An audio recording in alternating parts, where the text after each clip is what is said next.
Alright, we got Josh here with the 17 shells in the PX4. Right here it is. He's got the target at 21 feet. Let's see what he does. The safety's on. Okay, lock and load. Make sure you lock that in there good. There you go.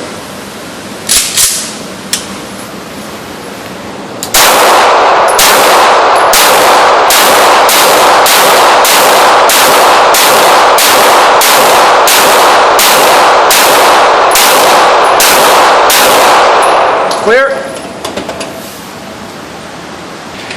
Alright, let's see what you got.